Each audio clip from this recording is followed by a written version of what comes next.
Y vamos a seguir hablando de seguridad pública. Recibimos a Diego Sanjurjo, asesor del Ministerio del Interior. ¿Cómo andás? Gracias por acompañarnos una vez más. Un placer estar acá, muchas gracias. Bueno, noticias complicadas, ¿no? Que han, sobre todo en estos últimos tiempos, vinculados con niños, con adolescentes. Bueno, ahora estamos repasando este caso. Que han generado movimientos por parte del Ministerio del Interior y bueno y de otros organismos del Estado para intentar encontrar no una solución, porque no hay una varita mágica que pueda llegar a encontrar una solución inmediata, pero sí medidas que puedan prevenir este tipo de situaciones, ¿no? Sí, tal cual. A ver, la noticia de hoy es terrible, como bien dijiste. Las noticias que tuvimos las semanas pasadas, que involucraban también a niños y adolescentes, no son nuevas, pero duelen especialmente, ¿no? Pero es un tema que se viene dando año a año ya desde hace muchos años, desde hace mucho tiempo, y que me parece que tienen que ver también con la naturalización de la violencia que hay en algunas zonas de Montevideo y en algunas poblaciones, ¿no? Pero se viene incrementando el número de niños baleados, eso es un Eso hecho. es verdad, sí, eso es un hecho, es un indicador que nos preocupa muchísimo. Cuando hablamos de niños y adolescentes, a veces, bueno, como que cuesta hacer estadística porque es un tema tan claro. sensible, ¿no? Pero es un tema de larga data. Han habido años pasados donde ha habido 2 o 3, o a veces 4 veces más asesinatos por año de niños que el año pasado, por ejemplo. O sea que no es un tema nuevo, pero es un tema que yo creo que estamos o que queremos empezar a encarar de una manera diferente. ¿Por qué? Porque la realidad es que tenemos que entender y aceptar que es imposible para la policía evitar que un padre suba niños a su auto, los lleve de madrugada a una boca de drogas, donde además era altamente probable que iba a haber un tiroteo por un conflicto que tenían. Evitar eso por parte de la policía es imposible. Tenemos que tener la madurez de entenderlo, pero a la vez entender que eso no significa quedarse de manos cruzadas, ni mucho menos, porque las políticas de seguridad, como ya hemos hablado alguna vez en este programa, son mucho más que eso. Son mucho más que lo represivo y son mucho más que lo policial. Entonces, por eso convocamos esa reunión el otro día para ver qué se podía hacer. Y tanto los organismos que estaban en la mesa como nosotros planteamos algunas posibilidades que lo que buscan es, bueno, trabajar para prevenir a futuro que situaciones como estas sigan ocurriendo, ¿no? Y enfocarlas sobre todo en niños y adolescentes. Entonces ahí nosotros pusimos sobre todo 3 medidas sobre la mesa. La primera es una medida que ya viene bastante adelantada, bastante avanzada, que es un programa educativo en escuelas de contexto crítico que busca prevenir la violencia y está dirigida a niños. La idea, ¿cuál es? Estamos trabajando con algunas universidades ya para diseñar una currícula que plantee que una serie de talleres de 3 meses donde una maestra y un policía, una dupla que nunca ha habido en Uruguay, le den instrumentos, digamos, de forma pedagógica, lúdica, a niños de primaria sobre violencia dentro y fuera de las aulas, consumo problemático de drogas, violencia en los barrios, ¿no? Violencia intrafamiliar, la violencia que se da en las redes, que es un problemón para todos los niños y adolescentes hoy en día, ¿no? Es decir, toda una nueva dimensión educativa que hoy por hoy nos está dando en las escuelas y que a nosotros como Ministerio del Interior, por lo menos, más allá de que el protagonismo no es nuestro, pero nos gustaría empezar a colaborar en ese sentido, ¿no? ¿Y ese programa estará operativo dentro de poco? La idea es que sí, es decir, estamos ahora mismo ya en la contratación de la universidad que nos va a ayudar a diseñar los contenidos y a su vez estamos en conversaciones con la ANEP para ver cómo poner esto en marcha cuanto antes, ¿no? Pero es un tema donde la ANEP, por supuesto, que va a tener el protagonismo. Nosotros somos más bien, en ese sentido, auxiliares, pero estamos proponiendo esto y poniéndolo sobre la mesa porque entendemos que esa población, la de los niños y adolescentes, es la que en unos años va a estar, en muchos casos, protagonizando eventos de este tipo, ¿no? Claro. Sobre todo en esos contextos tan violentos. Y justo la pregunta que te quería hacer iba en ese sentido, porque claro, nosotros 3 podemos sentarnos a charlar, podemos hacer miles de reuniones buscando nuevas soluciones y darle información, educación a los niños más pequeños, pero ¿qué pasa cuando esos niños que reciben esa educación después salen de la institución educativa y van a ese hogar o a ese barrio, a ese contexto que tiene la violencia naturalizada, que es algo orgánico que manejan todos los días? ¿Cómo o qué es lo que hay que hacer, vos como experto en seguridad, en ese tipo de barrios? ¿Tiene que haber un accionar, una presencia policial más importante? ¿Tiene que haber mayores operativos? ¿por dónde viene la solución? Porque está claro que hay toda una parte que va en la educación, que tiene que estar presente, como vos bien lo decís, pero después hay una parte que también es importante y parece que es necesario en este contexto que se da, que también esté presente. Entonces, ¿por dónde va esa otra pata? A ver, nosotros hacemos todo, ¿no? Es decir, lo que yo estoy planteando acá son un par de medidas que conversamos en esa reunión, que son adicionales a lo que hacemos, ¿verdad? Ahora, por supuesto que en estos barrios, sobre todo, tenemos desplegado a la policía. Es decir, tenemos barrios que hoy por hoy están totalmente intervenidos, ¿no? Ahora, digo este caso porque salió recién en la conversación. Sí. Fue un padre que subió a sus hijos a medianoche y fue a un rancho a las afueras de Montevideo, ¿no? A hablar con traficantes. Él mismo era un traficante, ¿no?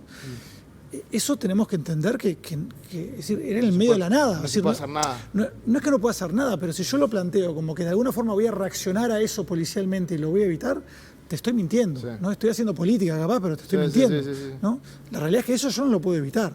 Yo puedo hacer un montón de cosas para que eso intente suceder menos en el futuro, ¿no? ¿Qué es lo que queremos hacer? Pero reaccionar de alguna forma a eso y evitar algo que ya sucedió es casi imposible.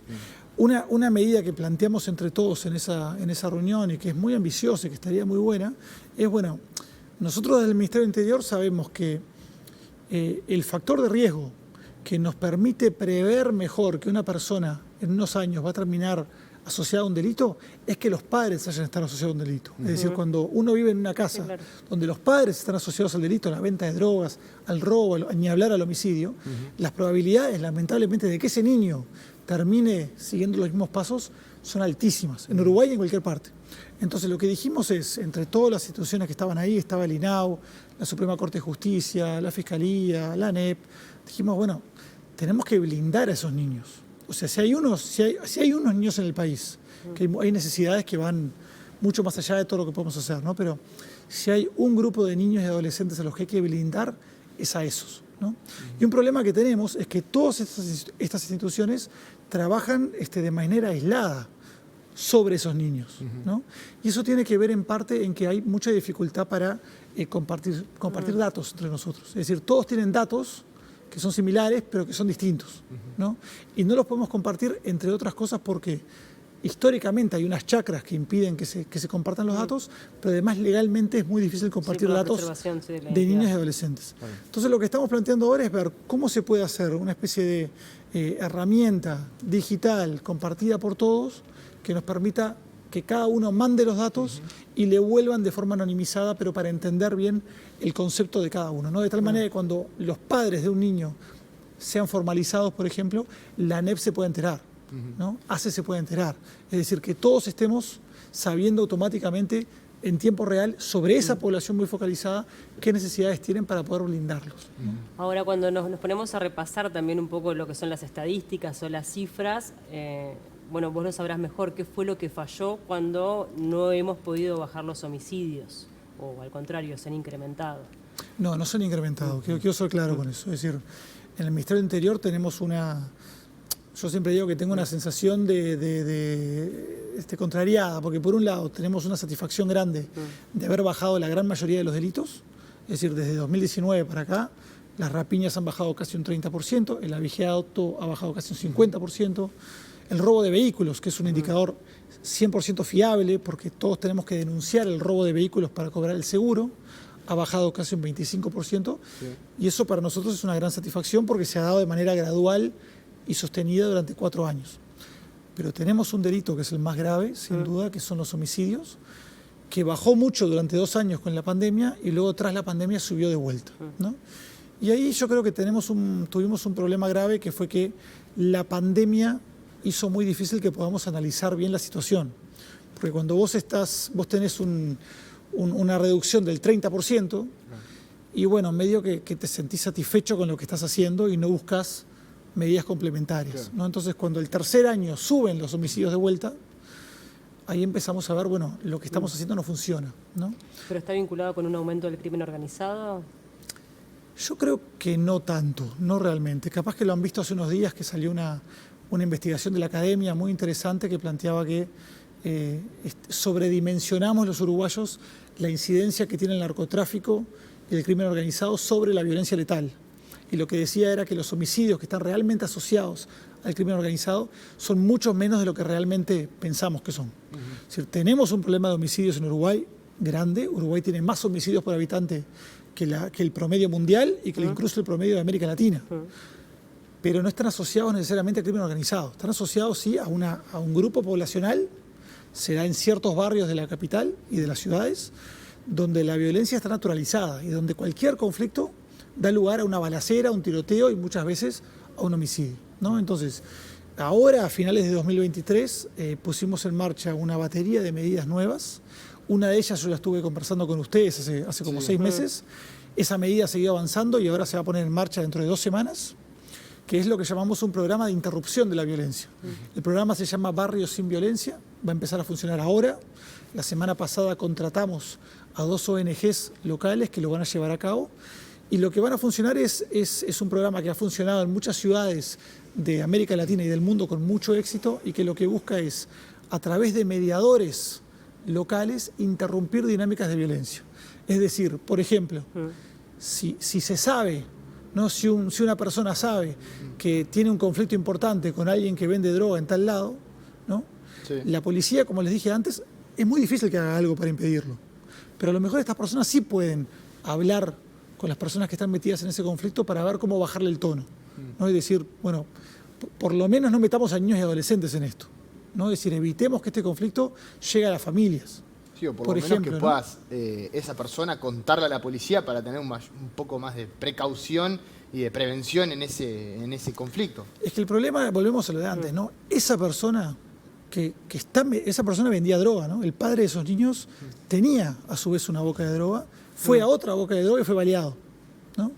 Esa persona nunca le va a pedir ayuda a la policía, porque es un delincuente. Es decir, el mismo Código Penal lo pide. Sino estas ONG, que mucha gente del barrio conoce la realidad del propio barrio y sabe quiénes son los que venden, sabe que hay un conflicto entre 2 bandas, y con esa información, que puede ser denominado de inteligencia, poder tener mayor información de primera mano para poder actuar y prevenir. Quizá, no sé, estoy planteándolo en este momento, pero puede surgir también de ahí. Mira, nosotros en realidad sabemos a ciencia cierta quién comete delitos muchas veces en los barrios. Y la ciudadanía le cuesta entender por qué denuncia y a pesar de eso tarda semanas a veces en que nosotros podamos cerrar esa boca. Eso no tiene que ver con que no sepamos quién es, sino que nosotros como auxiliares de la justicia tardamos semanas en poder demostrarle a un juez con evidencia certera de que eso realmente está ocurriendo. O sea, una cosa es que venga un vecino y me llame y me diga, Diego, tal persona vende droga en esa casa. Yo con eso no puedo hacer nada. Porque un juez me dice, ¿y cómo sabe esa persona que esa persona vende droga? ¿Cómo lo sabe? ¿Acaso le compró droga? Yo tengo que montar todo un aparato de inteligencia que tarda semanas, donde yo tengo que llevarle a un juez personas que voluntariamente admitan haber comprado droga dentro de esa vivienda. Yo con eso, realmente el juez, a las semanas o meses, el juez me da el permiso de allanar la vivienda. Y una vez que yo allano la vivienda, que solo lo puedo hacer de día, lo cual es un impedimento importante, lo tengo que hacer de día y tengo que encontrar ahí dentro de esa vivienda la droga o las armas que me permitan procesar a esa persona y a lo mejor tapiar esa vivienda. Conectar la prueba con el testimonio. Digamos. Exacto. Eso tarda semanas o meses, ¿no? Ahora, ¿en qué me pueden ayudar estas ONGs, estos mediadores? En evitar que esos conflictos que existen en el barrio necesariamente se tengan que traducir siempre en violencia. Porque no necesariamente se tienen que traducir en violencia. Porque lo que te dije antes, la gran mayoría de los homicidios, la semana pasada, por ejemplo, tuvimos 4 homicidios. Uno era porque la música estaba demasiado alta. Un homicidio porque el vecino tenía la música muy alta. Otro homicidio tenía que ver con un perro que estaba ladrando y que no paraba de ladrar. Eso sucede todos los días y lo contamos en los medios y decimos, bueno, acá hubo un homicidio, le pegó un tiro en el pecho y los que están viéndolo por televisión asumen que siempre es un tema de narcotráfico. Muy pocas veces es un tema de narcotráfico, ¿no? Y muchos de estos conflictos se pueden solucionar de formas que no sean violentas. Volviendo al tema de los niños y adolescentes, ustedes también habilitaron un teléfono, buscando que la gente pueda denunciar de manera anónima para que se haya una intervención. Entonces, primero preguntarte si ya está ese teléfono activo, si han recibido o no denuncias y qué respuesta se le puede dar, si realmente tenemos los recursos para dar la respuesta a este tipo de denuncias. A ver, acá el problema que se planteó es que hay, lamentablemente, de vuelta, hay lugares de la capital y del país donde está tan naturalizada la violencia, incluso con niños y adolescentes, que cuando una ve a un niño que está siendo prostituido en la calle, o un niño que está de alguna forma cerca de una boca de droga, nadie llama, ¿no? Nadie llama a denunciarlo, porque están acostumbrados a verlo, ¿no? Eso no pasa, por ejemplo, yo que sé, por decir algo, en Pocitos o Punta Carretas. Automáticamente se saturan las línea azul, por ejemplo, del INAO. Hay ¿no? una línea ya que está habilitada. Claro, ¿no? o sea, a mí me ha pasado el otro día, por ejemplo, pasé por una tienda inglesa donde había un niño en la puerta que estaba pidiendo comida, ¿no? Yo por lo menos no había ningún adulto cerca, llamé a la línea azul y lo que me dijeron automáticamente, me contestaron, fueron muy amables y me dijeron, sí, en ese establecimiento ya hemos recibido varias llamadas por este tema, ¿no? Y estamos haciéndole el seguimiento. Bueno, lamentablemente esto en nuestros barrios no pasa, simplemente no pasa. Entonces, bueno, redoblemos esfuerzo. Entonces lo que dijimos es, vamos a hacer una campaña que todavía no se ha hecho, esto fue hace 4 días, ¿no? Sí, fue la semana Vamos a pasada. abrir una línea telefónica especializada en la materia y empecemos a machacar con la idea de que, bueno, todo hecho delictivo y todo hecho de violencia es importante y queremos saber de todos, pero cuando incluye a niños y adolescentes es todavía mucho más grave, ¿no? Entonces, sí, invitamos a la ciudadanía a que en todos los barrios, por más acostumbrado que pueda estar a esa realidad, es un delito grave con consecuencias muy graves para el futuro de ese niño y de ese adolescente, ¿no? Entonces, tomemos acción. Pero se va a incrementar el nivel de respuesta, se va a incrementar, no sé cómo es que se está manejando a nivel de recursos para, bueno, tener más operadores o para poder brindar mayor apoyo. Es que hoy por hoy, si la situación es de esa gravedad, enseguida se liberan recursos para atenderlo. Distinto es si uno a lo mejor dice, bueno, hay un niño que está, por ejemplo, en la puerta de un supermercado con su madre, en situación ¿no? Por de ejemplo. calles también. Exacto, ahí es un problema que es serio para el Estado. Además, estoy hablando yo desde el punto de vista del Ministerio Interior, ¿no? En realidad claro, es otro organismo el que lo hace. Sí. Pero entra dentro de una prioridad. Distinto es si estamos hablando de un niño que está a las 3 de la mañana, como pasó en este caso, en una boca de droga. Ahí la gravedad es distinta y ahí automáticamente incluso nosotros intercedemos, ¿no? Bien. Diego, la hipótesis que esbozó Andrea Tuana en su momento, en el inicio, además fue con muy poco tiempo de que pasó lo que pasó y lo que dijo, pero la hipótesis de que los niños forman parte de una garantía para evitar un poco de violencia en estos casos, toma fuerza. De hecho creo que forma parte incluso de la Fiscalía, la investigación que está haciendo la Fiscalía tiene como una pata puesto en que esos niños estaban ahí por una especie de garantía de no ser baleados, de poder evitar una situación de violencia, de poder solucionar esa parte, o de pago, no sé bien. Pero la pata de la garantía de evitar un desenlace fatal, ¿eso está tomando fuerza por lo menos en el Ministerio? A ver, nosotros yo ya lo dije públicamente, ¿no? En esa reunión que tuvimos interinstitucional, el ministro Martinelli quedó muy preocupado por esas declaraciones que había hecho esta persona que mencionás, y le preguntó a todos los organismos presentes si alguno tenía noticias o alguna denuncia sobre que habían personas que dejaban a niños en bocas de droga como garantía. Todos los organismos, Fiscalía, ACE, la ANEP, la Justicia, todos dijeron que nunca habían escuchado hablar de esa situación, ¿no? Entonces, nosotros lo que dijimos es que nos pareció un poco temeraria esa declaración porque no hay ninguna denuncia. Esa misma persona que lo declaró no hizo ninguna denuncia, lo cual no significa que no pueda estar pasando. Claro, Por es supuesto que llamativo puede porque, estar pasando, porque ¿no? Andrea Tuana, la conocemos todos hace muchísimos años, es una persona seria que trabaja en estos temas, está muy vinculada con esto y no creo que haga una declaración de este calibre sin haberlo vivido realmente, pero bueno, sin tener un conocimiento de que haya pasado. Vos, no sé si consideras que hay una intencionalidad política en sus dichos o... No, pero me parece que a veces hay que...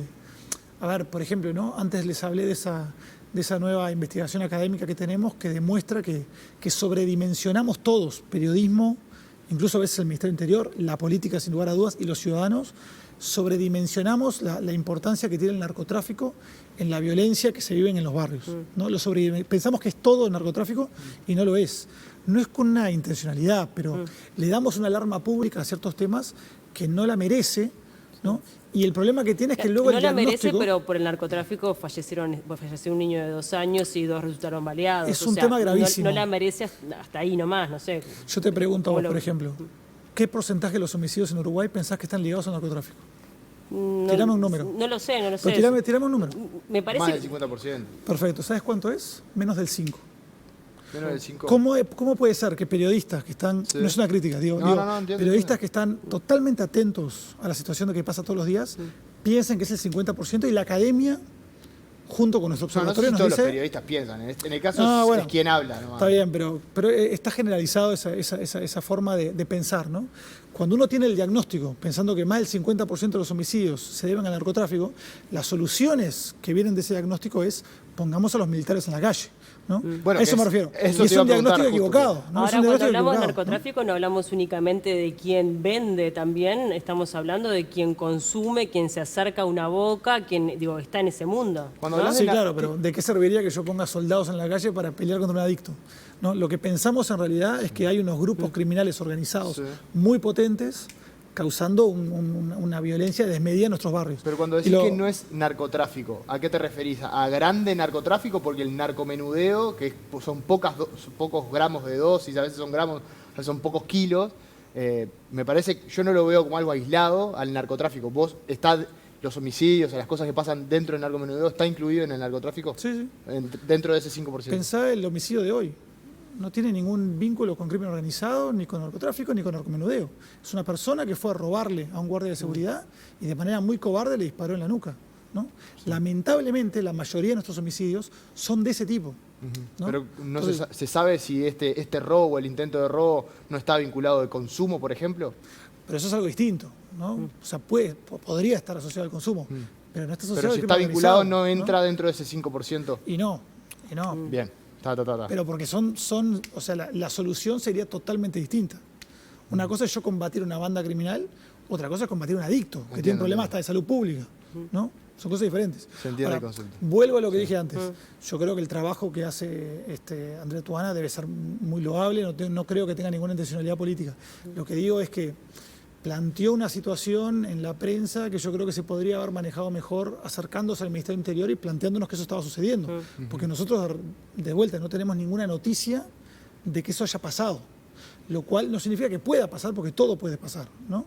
Pero bueno, no tenemos ninguna denuncia, nadie en el Estado tiene alguna denuncia al respecto. Y bueno, no nos consta que esté pasando con la asiduidad que uno esperaría habiendo hecho esas declaraciones. Eso es todo lo que yo digo. Bien. Sí, también es difícil el tema de denunciarlo cuando son temas tan internos, ¿no? Imagínate que si una persona deja a su hijo de garantía en una boca, no sé quién lo denunciaría. Es como medio complicado. Y bueno, alguien se enteró al parecer, ¿no? O sea, porque si no estamos haciendo una cosa de lanzar cosas, ¿no? Asumo que alguien se enteró. Si alguien se enteró, esa persona puede ir a denunciarlo o por lo menos a contar que eso está sucediendo para que tomemos medidas, ¿no? La última que tiene que ver un poco con... Yo, perdón, ¿sabes por qué digo esto? Porque realmente esta es un área, la seguridad pública, que es un problema mayúsculo, es quizá el problema más grande que tenemos como país, pero que también se presta para que tiremos cosas al aire y a diagnósticos muy equivocados, constantemente, como esto que les acabo de demostrar ahora. Es decir, tenemos ideas sobre el problema que son a veces muy equivocadas y dan lugar a políticas que son muy equivocadas. Entonces, por eso tenemos que tener mucho cuidado con lo que decimos públicamente y por eso es que dijimos, che, este tema, si está pasando, es gravísimo, discutámoslo en la interna para ver cómo salir, pero no salgamos a la opinión pública a tirarlo así nomás cuando no tenemos ni siquiera una denuncia, ¿no? Se viene una campaña electoral donde la política está en toda la etapa de los diarios y la seguridad obviamente es un tema que siempre se pone como bandera, como cartel para uno demostrarle a la población de que con él va a venir la seguridad. Están arriba de la mesa, por ejemplo, los militares a la calle, lo propuso el precandidato del Partido Nacional, Jorge Gandini. ¿Qué te parece, en tu parecer? Creo que me imagino tu respuesta, pero... No, es que, a ver, es que creo que es lo digo a título personal, ¿no? Sí. Creo que es una muy mala medida por dos razones. Por un lado, porque es de manual lo que se ha hecho en la mayoría de los países de América Latina, que son mucho más violentos que el nuestro. El último ejemplo es Ecuador. Ecuador tenía hace 4 años la mitad de homicidios por habitante que Uruguay, puso a los militares en la calle porque se empezó a descontrolar la situación, los puso en la calle, puso un toque de queda, que también es algo que están planteando desde algunos actores políticos. Desde entonces se quintuplicaron los homicidios. Hoy Ecuador tiene 3 veces más homicidios por habitante que Uruguay y está camino a ser un estado fallido. ¿Por qué? Porque las Fuerzas Armadas se terminaron corrompiendo en los barrios por ese despliegue, ¿no? Entonces, por un lado, la experiencia es muy mala en América Latina, diría que es pésimo, realmente. Por otro lado, creo yo que responde a un diagnóstico muy equivocado de la situación, de pensar que realmente la policía no tiene el suficiente poder de fuego para enfrentarse al narcotráfico del crimen organizado, lo cual es totalmente equivocado. Cuando alguien nos llama y nos dice hay un tiroteo en Villa Española o en Casaballe o en el Marconi, nosotros enviamos móviles para allá y cuando llegan la situación desaparece, es decir, no vuela una mosca. El problema es que eventualmente nosotros nos tenemos que ir y las personas que se estaban ahí disparando entre sí salen nuevamente a la vía pública a dispararse de vuelta. Y yo, como les digo, tardo semanas en poder demostrarle a un juez que es esa persona en esa casa la que está causando líos, ¿no? Pero no es que no tengo poder de fuego y preciso que los militares hagan cargo. O sea, es un diagnóstico muy equivocado de la realidad que nos va a llevar a políticas muy equivocadas con consecuencias que pueden ser muy nefastas. Sí, bueno, sin lugar a dudas es un gran desafío que tenemos como país, más allá de esta administración, ¿no? El tema de la seguridad pública, bueno, lo mencionabas, el tema de la estadística de homicidios comparado con otros países de la región es alarmante, bueno, y requiere que las medidas sean serias y trasciendan los gobiernos de turno, ¿no? Sí, sin duda. Bueno, como saben, la vez pasada que vine a este programa justamente hablé de un proceso interpartidario que llevamos adelante durante 7 meses, que fue muy rico en el sentido de que las propuestas que hemos hablado hoy, la política educativa, la política de interruptores en los barrios, salieron justamente de ese proceso, pero lamentablemente nunca llegamos a firmar un acuerdo porque la oposición por un lado y Cabildo Abierto por otro no quisieron firmar el acuerdo, incluso no apoyaron las medidas que ellos mismos habían propuesto, ¿no? Entonces, bueno, es un tema que bueno, lamentablemente lo electoral te juega en contra, pero a su vez yo creo que desde el Ministerio del Interior hemos bajado la mayoría de los delitos, estamos poniendo en práctica una cantidad de medidas muy promisorias. Confiamos en que este año podamos también bajar los homicidios de manera significativa, yo creo que lo vamos a poder hacer. Y ojalá que el próximo gobierno, sea el palo que sea, continúe lo que hemos hecho bien y mejore lo que no hemos logrado hacer del todo bien. Gracias por el tiempo. Muchas gracias a ustedes.